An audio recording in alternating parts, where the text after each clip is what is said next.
Hello students, welcome back to our YouTube channel Aadhunik digital classes. आज की class में हम एक इंपॉर्टेंट टॉपिक को डिस्कस करेंगे जो ऑलरेडी डिस्कस किया जा चुका है, लेकिन क्वेश्चन लगाने का हमारा अप्रोच क्या होना चाहिए उसके बारे में कुछ इंपॉर्टेंट डिस्कशन चलेगा। साथ में हम देखेंगे कि इसको और इजीली कैसे समझा जा सकता है, क्योंकि ऑलरेडी हम लोग इसके बारे में डिटेल बात कर चुके हैं, डेरिवेशन कर चुके हैं, क्वेश्चन कैसे लगाने उन सबके बारे में बात की है। लेकिन आज समझते हैं कि डायरेक्ट हम कैसे अप्रोच कर सकते हैं क्वेश्चन के ऊपर। अगर YDSC यंग के द्विरेखा छिद्र प्रयोग का क्वेश्चन आता है तो हमारा अप्रोच क्या होना चाहिए। जैसे यहां पर हम लोगों ने पहले डिस्कस किया था कि अगर हम इंटेंसिटी का फार्मूला निकालते हैं दो वेव के लिए, तो वो इंटेंसिटी का फार्मूला निकल के आता है तीव्रता, तरंग की तीव्रता, तरंग की तीव्रता।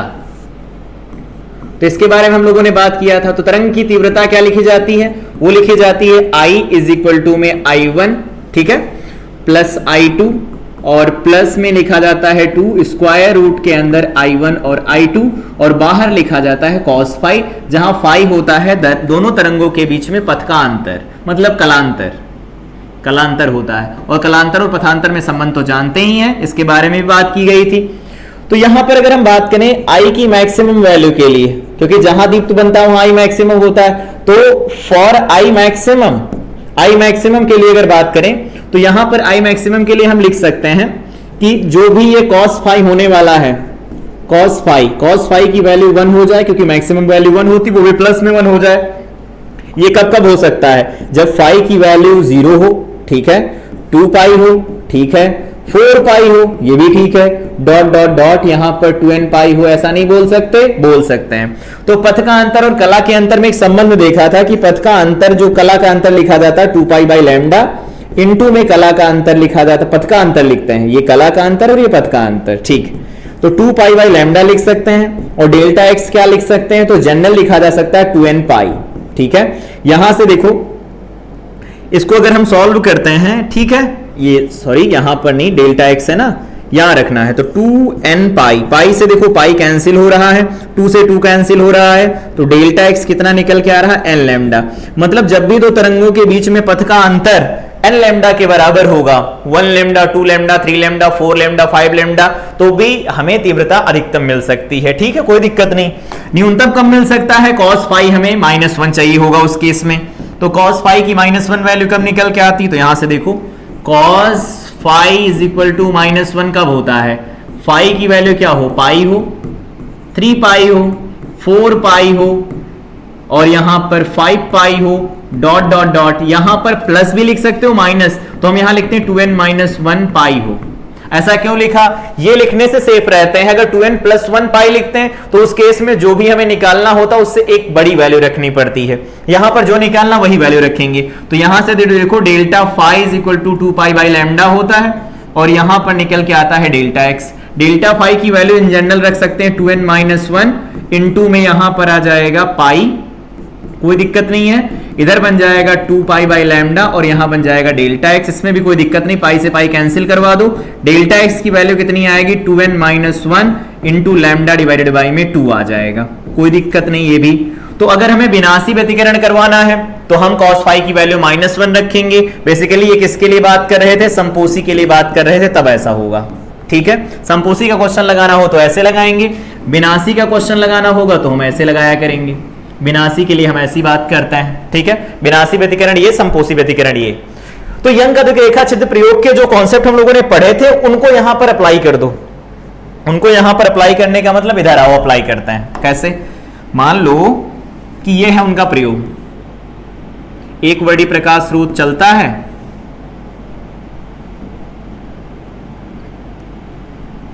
या ऐसे देख लो ना, सीधे डायरेक्ट,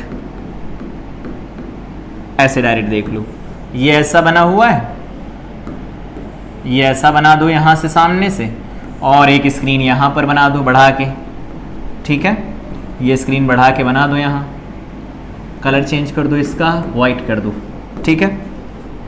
अब हमें क्या करना है? देखो, यहां पर हमने एक छोटा सा स्लिट बना दिया और एक लाइन ड्रॉ कर देंगे अब डॉटेड, एक डॉटेड लाइन यहां से ड्रॉ करने हैं हमें, कर दो, कोई दिक्कत नहीं है। डॉटेड लाइन ड्रॉ कर दी गई। यहां पर 2 स्लिट और हैं, एक यहां स्लिट है और एक यहां स्लिट है। अब देखना ध्यान से, अगर यहां इस स्रोत से निकल करके प्रकाश की तरंग यहां पर जाए, ठीक है, देखना, एक तरंग निकलकर यहां पर जाए, दूसरी तरंग निकलकर यहां पर जाए, क्या किसी ने ज्यादा या कम दूरी तय की है? तो नहीं, दोनों ने बराबर बराबर दूरी तय की है। तो अगर ये यहां मिलती हैं, इस वाले बिंदु पर जाकर के मिलती हैं यहां कहीं पर, तो यहां पर जाकर के मिलेंगी, तो भी अभी इनके बीच में कोई पथ का अंतर नहीं है। तो अगर पथ का अंतर नहीं है तो कला का अंतर भी नहीं होगा, यहां से देख लो। तो इसके हिसाब से क्या होगा, इस वाले बिंदु O के ऊपर हमेशा उजाला होगा, यहां O पर हमेशा उजाला होगा, मतलब दीप्त फ्रिंज बनने वाली है। इसमें कोई दिक्कत नहीं, बिल्कुल सही दिख रहा है। जितना ये चला उतना ये चला, जितना ये चला उतना ये चला, इनके बीच में कोई पथ का अंतर नहीं। तो पथ का अंतर नहीं तो कला का अंतर नहीं, क्योंकि delta phi is equal to क्या होता है, 2 पाई बाई लैम्डा इनटू में डेल्टा एक्स होता है। और इस फिगर को देख करके अभी ये लग रहा है कि डेल्टा एक्स यहां 0 है, पथ का कोई अंतर ही नहीं, कोई ज्यादा या कम दूरी तय ही नहीं कर रहा, बराबर बराबर तय कर रहे हैं। तो ये 0 होगा तो डेल्टा फाई 0 होगा, और फाई 0 होगा तो कॉस फाई 1 होगा, कॉस फाई 1 होगा तो तीव्रता अधिकतम होगी, मतलब यहां उजाला होगा, ये फाइनल है। लेकिन ऐसा भी हो सकता है कोई दूसरे बिंदु हो स्क्रीन के ऊपर, हाँ बिल्कुल, मान लेते हैं एक बिंदु यहां पर है स्क्रीन के ऊपर, और यहां से चलने वाली तरंगों को ये मिलाया जा रहा है। तो बिंदु को मान लेते हैं बिंदु P है, ये बिंदु P है, और यहां से यहां तक की दूरी y है, और ये स्लिट का नाम दिया जाता है S1 और ये स्लिट नाम दी जाती है S2। यहां कितनी दूरी पर रखे जाते हैं, तो d दूरी पर रखी जाती है स्क्रीन। बढ़िया है, सही है। अब एक बात यहां से देख के बताना, ये अगर y डिस्टेंस पर रखा गया है, d दिया गया है, तो अगर हम यहां से एक परपेंडिकुलर गिरा लें उसके आगे, तो इन्होंने बराबर बराबर दूरी तय की है, हाँ ठीक है। तो क्या करो, सबसे पहले एक काम करते हैं, यहां से हम एक लाइन ड्रॉ कर देते हैं, रेफरेंस लाइन, एक रेफरेंस लाइन ड्रॉ कर दें हमने, और अब यहां से एक परपेंडिकुलर गिराएंगे, यहां से एक परपेंडिकुलर गिराना है हमें, इसके ऊपर गिरा लो परपेंडिकुलर। जैसे ही परपेंडिकुलर गिरेगा तो सिर्फ इतना पोर्शन है जो ज्यादा तय किया है दूसरी वाली ने, जो S2 से P पर पहुंच रही है, इसी को कहा जाता है पथ का अंतर, क्योंकि इसके आगे दोनों बराबर बराबर हैं, कोई दिक्कत नहीं।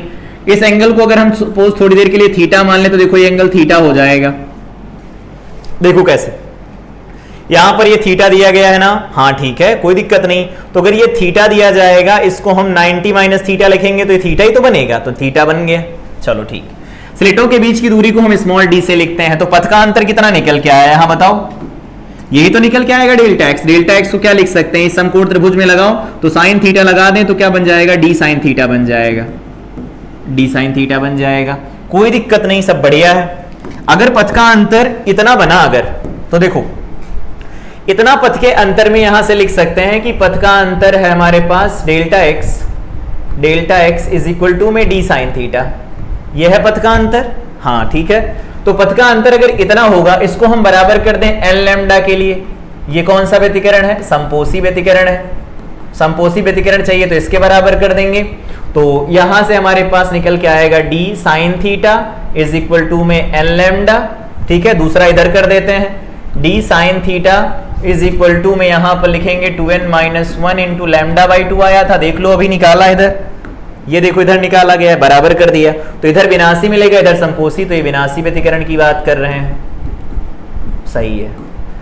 साइन थीटा की वैल्यू हम बहुत छोटी लेने वाले हैं, छोटी लेने का मतलब थीटा की वैल्यू बहुत छोटी हो जाए, for small value of theta, for small value of theta, theta के बहुत छोटे मान के लिए, छोटे मान के लिए डी थीटा, यहां पर इसको हम लगभग टैन थीटा नहीं लिख सकते, क्यों नहीं लिख सकते, बिल्कुल लिख सकते हैं, टैन थीटा लिख सकते हैं। और इज इक्वल टू में यहां एल लैम्डा हो जाएगा डी, टैन थीटा इस वाले त्रिभुज में देखना ध्यान से, तो ये बन जाएगा लंब बटे आधार, तो ये बन जाएगा y डिवाइडेड बाई में d इज इक्वल टू में n लैम्डा।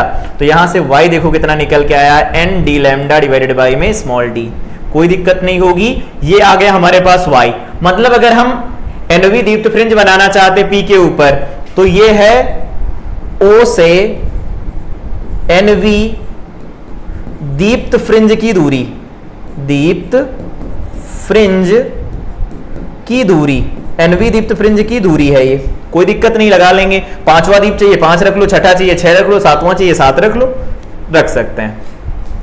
इसको एक तरह से और समझा जा सकता है कि हाँ ये ऐसा क्यों है, तो ऐसे देखो, मान लो हमने कहा यहां से हमें साइन थीटा ही चाहिए बड़े वाले से, तो साइन थीटा कहोगे लंब हो जाएगा बटे कर्ण होगा, तो कर्ण ये आएगा, तो ये हो जाएगा इसका स्क्वायर प्लस उसका स्क्वायर, तो यहां लिखोगे D square plus Y square.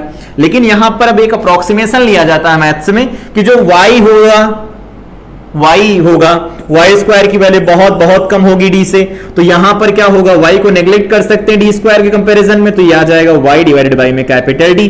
बात वही आएगी चाहे जैसे बोलो।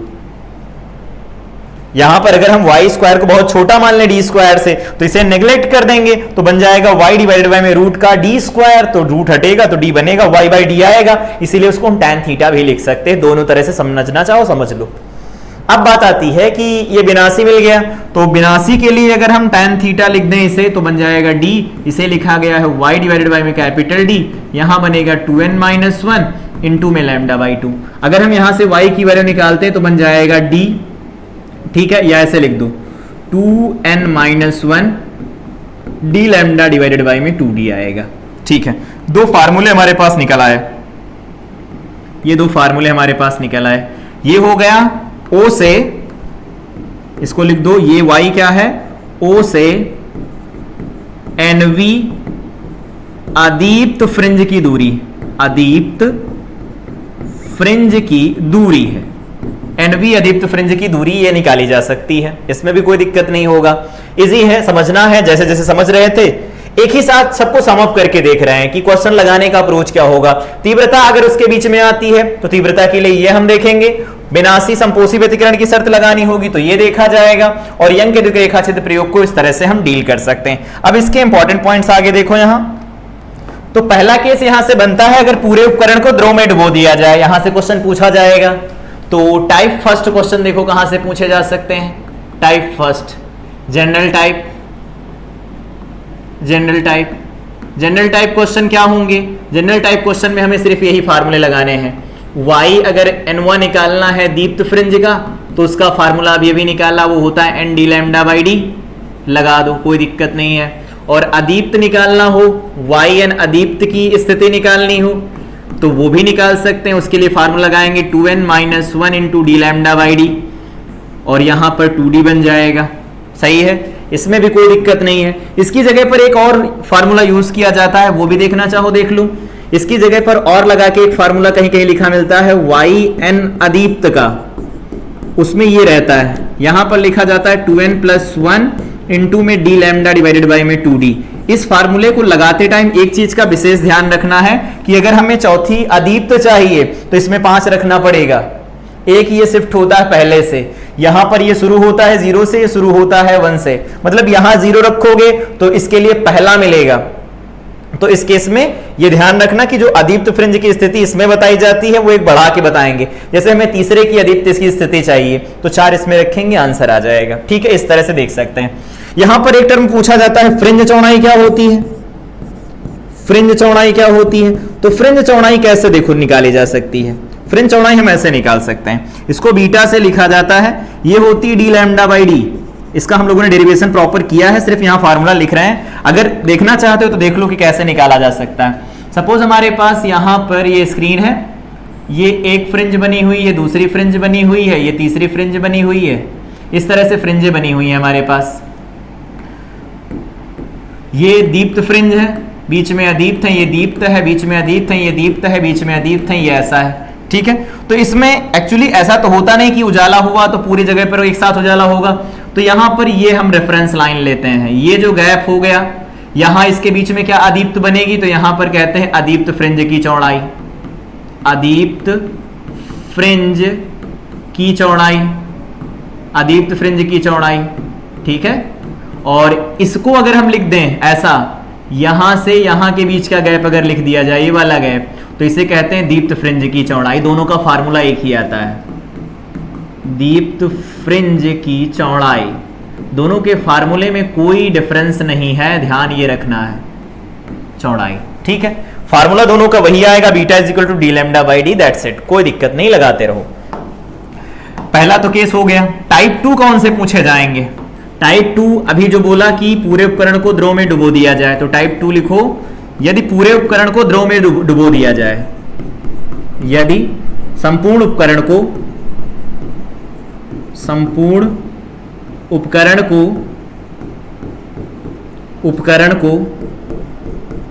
द्रव में डुबो दिया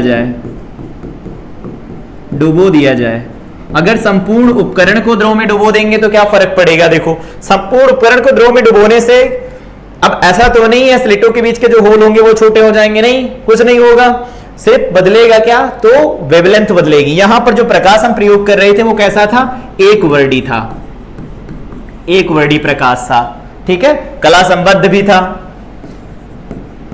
कला संबद्ध भी था, जिनके बीच कलांतर नियत रहता है, तो एक वर्डी कला संबद्ध प्रकाश स्रोत था, ठीक है। द्रव में डुबो दिया जाएगा तो बदलता क्या है? तो जितने भी वैल्यू होती है उन सब में क्या होता है? लैम्डा जो होता है माध्यम वाला, डुबोने के बाद वाला, वो लिखा जाता है लैम्डा जो वायु में था, और डिवाइडेड बाय में लिखा जाता है म्यू, जिस द्रव में डुबोया गया उस द्रव का अपवर्तनांक लिख दो। तो जिसमें ये म्यू आएगा, मतलब लैम्डा आ रहा है, वो सब बदल जाएंगे। जैसे फ्रिंज चौड़ाई की बात करें तो फ्रिंज चौड़ाई मान लेते हैं बीटा हो गई, तो पहले अगर बीटा थी तो डिवाइडेड बाय में म्यू हो जाएगी। क्यों? क्योंकि ये है डी, लैम्डा डिवाइडेड बाय में डी, तो लैम्डा कितना हो जाएगा? वायु वाला डिवाइडेड बाय में यहां म्यू रखोगे द्रव का, तो ये देखो लैम्डा डी डिवाइडेड बाय में डी तो पहले था ना, तो बीटा डैश की वैल्यू हो जाएगी बीटा डिवाइडेड बाय में म्यू, तो ये घट जाएगी फ्रिंज चौड़ाई, और इनकी स्थितियां भी घट जाएंगी, क्योंकि देखो इसमें लैम्डा, इसमें लैम्डा, लैम्डा बाय म्यू हो जाएगा, तो पूरे उपकरण को अगर द्रव में डुबोएंगे तो लैम्डा बदल जाएगा। कितने से बदलेगा? ध्यान रखना, माध्यम का लैम्डा लिखा जाता है लैम्डा वायु डिवाइडेड बाय में म्यू द्रव का लिखा जाएगा। पहला पॉइंट। दूसरा पॉइंट पूछा जाता है कि दोनों जो व्यतिकारी पुंज हैं उनके मार्ग में अगर हम रख देते हैं, यहां से एक बार आओ, इसको थोड़ा सा दोबारा देख देते हैं, इसे देखो, तो इसको हम ऐसा देखें, यहां पर देखो S1P था, ठीक है, और यहां पर S2P था, तो हमने S2P और S1P का डिफरेंस निकाला था, वो डेल्टा एक्स आया था, उसको क्या लिखा था? डी साइन थीटा, और अप्रोक्सीमेट लगा करके डी टैन थीटा लिख दिया था, क्योंकि स्लिट से पर्दे की जो दूरी थी वो काफी ज्यादा थी, ऐसा लिखा गया था। तो ये था पथ का अंतर, ये क्या था? पथांतर था। लेकिन अगर आप बात करते हैं हम यहां पर इधर नए केस में आकर के, इधर अभी तक हम लोगों ने टाइप 2 देखे, टाइप 3 देखो क्या है। टाइप 3, टाइप 3 में हम इस तरह से बात करते हैं, टाइप 3, टाइप 3 में यह है कि अगर ये व्यतिकारी पुंजें हैं, देखो ऐसा ऐसा, ठीक है, और यहां पर इस तरह से कुछ दिया गया है, ठीक है। अब इस केस में हमारा डिस्कशन स्टार्ट होगा कि व्यतिकारी पुंज के मार्ग में अगर कोई हम पट्टिका रख देते तो क्या प्रभाव पड़ेगा। तो आओ देखो, यहां पर ये स्लिट है S वाली, यहां पर S1 है हमारे पास, और ये S2 दिया गया है। सपोज यहां से लाइट रेस चलेंगी, तो यहां से एक लाइट रे यहां पहुंच रही है, यहां से लाइट रे यहां पहुंच रही है। अब तक यहां से दिख रहा होगा कि कोई पथ का अंतर नहीं आ रहा है, यहां पर पहुंचने में कोई पथ का अंतर नहीं है, बढ़िया है। तो जब ये S1 यहां है, S2 यहां है, D अभी भी इनके बीच का गैप है, तो जब ये यहां पर पहुंचती हैं तब भी कोई दिक्कत नहीं हो रही थी, लेकिन अब इनको यहां पर हम गिरा रहे हैं, और इसके मार्ग में रख दी गई एक पट्टिका, T मोटाई और अपवर्तनांक म्यू है। तो T मोटाई और अपवर्तनांक म्यू रखने से उस पाथ की लेंथ बढ़ जाती, पाथ लेंथ, तो पथ का अंतर बढ़ेगा। तो हम यहां से लिखते थे S2P माइनस S1P बनेगा, और S1P में बढ़ोतरी हो जाएगी किसकी? तो ये बढ़ोतरी हो जाएगी म्यू माइनस 1 इंटू में T, इतने की बढ़ोतरी हो जाएगी हमारे पास, ठीक है। तो ये क्या आ जाएगा? नया वाला पथांतर आ जाएगा, नया पथांतर निकल के आ जाएगा, सही है। इतनी बढ़ोतरी हुई इसके इधर चलने से, S2P माइनस S1P ये था डी साइन थीटा पहले से, और यहां पर ये कितना था? तो म्यू माइनस 1 इंटू में T था, ठीक है। डेल्टा एक्स को क्या लिखा जा सकता है? डेल्टा एक्स को लिखते हैं n लैम्डा के बराबर संपोषी कराना है और विनाशी कराना, तो 2n minus 1 into lambda by 2 के बराबर कर दो। सॉल्व कर देते हैं इसी को, संपोषी के लिए बात की है हम लोगों ने, संपोषी के लिए बात की है, तो ये बन जाएगा यहां से n लैम्डा, तो ये बन जाएगा n lambda is equal to में d, यहां पर y डिवाइडेड बाई में कैपिटल D लिख सकते हैं, अभी लिखना सीखा है, और यहां पर निकाला जाएगा तो लिख सकते हैं प्लस म्यू माइनस 1 इंटू में T। अब D से मल्टीप्लाई करवा दो चारों तरफ, तो ये बनेगा D, और ये n या ऐसे लिख दो n d lambda divided by में small d plus y is equal to में, यहां बन जाएगा म्यू माइनस 1 इंटू में T बनेगा। देख पा रहे होंगे, ठीक ठीक निकल के आ रहा है। तो ये म्यू माइनस 1 इंटू T बन जाएगा, और ये क्या लिखा था? संपोषी लिखा था यहां, समपोसी के लिए बात कर रहे थे, तब ऐसा बन रहा था। देखो तो अब अगर यहां से हम y की वैल्यू निकालना चाहें तो y की वैल्यू क्या निकल के आएगी, इसको देखो तो y इज इक्वल टू बनेगा यहां से माइनस म्यू माइनस 1 इंटू में t। ध्यान से देखो यहां से जब इसमें से इसको माइनस करवाएंगे तो ये जो वैल्यू बनने वाली है, ये वाली वैल्यू ये माइनस हो जाएगी, यहां पर ये माइनस हो जाएगी। तो जब ये माइनस यहां रखा जाएगा तो ये भी माइनस है, ये माइनस है और ये भी माइनस का है।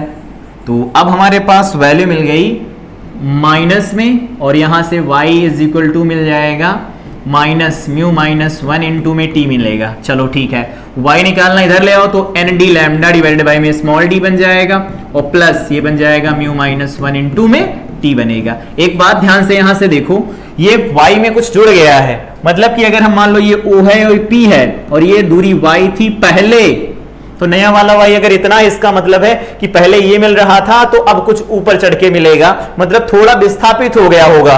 तो विस्थापन जो लिखा जाता है वो इतना लिखा जाएगा। एक बात यहां से ध्यान से देखना, ये जो वैल्यू निकल के आएगी इसमें यहां पर मल्टीप्लाई करा दिया ना हमने, तो यहां पर d डिवाइडेड बाई में स्मॉल d यहां भी हो जाएगा और इसको हम लिखेंगे तो d डिवाइडेड बाई में स्मॉल d अलग से लिख सकते हैं। ये हमारे पास रिजल्ट्स आ जाएंगे। ठीक है, कोई दिक्कत नहीं। अब ये हमें विस्थापन लिखना है यहां से, तो लिखवा दो विस्थापन। तो विस्थापन को क्या लिखा जा सकता है, विस्थापन यहां से निकल के आएगा म्यू माइनस 1 इंटू में टी, यहां बन जाएगा d डिवाइडेड बाई में d। और अगर पट्टी ना हो तो t की वैल्यू यहां 0 डाल दो, जैसे t की वैल्यू 0 डालोगे सिर्फ इतना मिलेगा, जैसे पहले हो रहा था सेम वैसे आएगा। क्या फ्रिंज चौड़ाई पर कोई प्रभाव पड़ेगा, तो ध्यान से देखो, अगर मान लो n+1 के लिए इसे लगाएंगे तो यहां पर n+1 होगा d लैम्डा बाई डी, इस पर कोई फर्क नहीं पड़ेगा। और अगर n के लिए लगाओगे तो n d lambda by D, इसके ऊपर कोई फर्क नहीं पड़ेगा। घटाओगे तो फिर से क्या होगा, फ्रिंज चौड़ाई वही निकल के आने वाली है। तो यहां पर जो फ्रिंज चौड़ाई होगी, फ्रिंज चौड़ाई वो कितनी निकल के आ जाएगी, बीटा इज इक्वल टू में d लैम्डा डिवाइडेड बाई में स्मॉल d आएगा, इस पर कोई प्रभाव नहीं पड़ने वाला। एक और कॉन्सेप्ट हो सकता है, तो जब इस पर कोई क्वेश्चन पूछा जाए तो ध्यान ये रखना, इतने से शिफ्ट होती है फ्रिंज, अगर इसके मार्ग में रखेंगे तो इसकी तरफ शिफ्ट होगा, इसके मार्ग में रखोगे तो ओ से नीचे की तरफ शिफ्ट होगा। मतलब जो भी विस्थापन होगा फ्रिंज का वो किसकी दिशा में होगा, तो फ्रिंजों का विस्थापन होगा जिस तरफ व्यतिकारी पुंज के मार्ग में पारदर्शी प्लेट रखी जाएगी उस तरफ फ्रिंज विस्थापित हो जाएगी। कभी कभी पूछा जाता है कितनी विस्थापित हो गई, तो बीटा तो बदल नहीं रहा, तो जितनी फ्रिंजें बन रही थी ये गैप निकाल लो कितने का शिफ्ट हुआ हो, बीटा से देख लो रिलेट करके, वैल्यू निकाल लो कितनी निकल के आएगी। तो शिफ्ट को डिवाइड कर दो बीटा से, तो यहां पर अगर हम निकालना चाहें नंबर ऑफ फ्रिंजेस, फ्रिंजों की संख्या, तो वो लिखी जाएगी बीटा डिवाइडेड बाय में, या शिफ्ट डिवाइडेड बाय में बीटा, शिफ्ट डिवाइडेड बाय में बीटा लिखा जा सकता है। तो शिफ्ट डिवाइडेड बाय में बीटा से हम नंबर ऑफ फ्रिंजेस निकाल सकते हैं कि कितनी फ्रिंजेस शिफ्ट हो गई हैं। पहले यहां जो थी नीचे फ्रिंजेस, वो कितनी फ्रिंजेस ऊपर शिफ्ट हुई हैं, उनकी वैल्यू वहां से निकाली जा सकती है। तो ये टाइप 3 था, यहां पर टाइप 2 था, मतलब 1 था, और ये टाइप 2 था। एक कॉन्सेप्ट यहां पर और पूछा जा सकता, आओ देख लेते हैं उसे भी। यहां पर आओ, यहां कॉन्सेप्ट ये है कि मान लो हमारे पास ये यंग का विकरेखा चित्र प्रयोग हो रहा है, ये यहां पर ऐसा है, ये ऐसा है, यहां से यहां जा रही तरंगे, यहां से तरंग यहां पहुंच रही, यहां से यहां पहुंच रही। एक पट्टी यहां रखी गई T1 मोटाई की, μ1 अपवर्तनांक की, और यहां T2 रखी गई μ2 अपवर्तनांक की। ये S1 है, ये S2 है, ये D है और ये कैपिटल D है, और अगेन यहां O बन रहा है। किसी ने पूछा अब बताओ पथ का अंतर कितना होगा, कोई दिक्कत नहीं है, यहां पर भी एक रखी गई पट्टी। तो पथ का अंतर कैसे निकालेंगे, S1P और उसमें कितना जोड़ देंगे, μ-1 इंटू टी, इतना जोड़ देंगे। और S2P कितना है, तो S2P लिखोगे तो कहोगे S2P, और यहां पर प्लस में लिखा जाएगा μ-1, तो यहां पर 1 1 और यहां पर 2, तो ये बन जाएगा 2, इतना लिख दोगे और माइनस करवा दोगे, यहां से डेल्टा x मिल जाएगा। 2 पट्टियां रखी जाए, 4 रखी जाए, कोई फर्क नहीं पड़ता, एक और इसके मार्ग में रखो तो भी कोई फर्क नहीं पड़ेगा, क्वेश्चन सारे लगेंगे। तो देखो यहां पर इसको चलने में इतना समय और लगा एक्स्ट्रा, मतलब समय का मतलब पथ का अंतर ज्यादा लगा, कुछ ज्यादा समय तक चलना पड़ा, इसमें इतना ज्यादा लगा, इन दोनों को घटाओगे तो वैल्यू मिल जाएगी। तो S2P माइनस S1P को लिख दोगे d sin थीटा, और यहां पर लिखा जाएगा प्लस μ1 नहीं μ2 T2 माइनस T2, सही है। और इधर जब माइनस करवाओगे तो ये बन जाएगा μ1 T1, यहां पर प्लस है, यहां minus μ1 T1 minus minus plus T1 बन जाएगा ये। और इसको अगर हम सही से लिखें तो आ जाएगा डी साइन थीटा प्लस, इनको रिलेट करना चाहो रिलेट कर लो, μ2 t2 माइनस μ1 t1, और यहां पर लिख सकते हैं t1 माइनस t2। इस तरह से हम पथांतर निकाल सकते हैं। अगर दोनों के मार्ग में प्लेट रख दी जाए तो भी कोई फर्क नहीं पड़ता, अगर हम कहीं और बिंदु पर मिला रहे हो तो भी निकाल लेंगे। पहले हमें ओवरऑल शिफ्ट देखना पड़ेगा किसका अपवर्तनांक ज्यादा है। अगर μ1 की वैल्यू μ2 से ज्यादा है शिफ्ट ऊपर होगा, μ2 की वैल्यू μ1 से ज्यादा है तो शिफ्ट नीचे की तरफ होगा, और फार्मूले हमारे पास यही निकल के आने वाले। फाइनली इस पर फ्रिंज चौड़ाई पर कोई फर्क नहीं पड़ेगा। अलग अलग टाइप से जितने भी क्वेश्चन बोर्ड में बन सकते हैं उन सबके बारे में हम लोगों ने यहां डिस्कशन किया है। तो अगर डिटेल पढ़ना चाहते हैं, लैंग्वेज के साथ लिखना चाहते हैं, तो वो ऑलरेडी हम लोग डिस्कस कर चुके हैं अपनी प्रॉपर क्लास के अंदर। उन सभी क्लास का लिंक वीडियो के डिस्क्रिप्शन में मिल जाएगा। लेकिन क्वेश्चन का अप्रोच कैसा होना चाहिए, अगर उसमें दिक्कत आ रही तो यहां से समझ सकते हैं यंग के द्विरेखा चित्र प्रयोग को। ठीक है, आई थिंक ये क्लास ठीक लगी होगी, सारे कॉन्सेप्ट क्लियर हो गए होंगे। डेरिवेशन जितने भी हैं यहां पर यूज किए गए हैं उनके डेरिवेशन ऑलरेडी किए जा चुके हैं।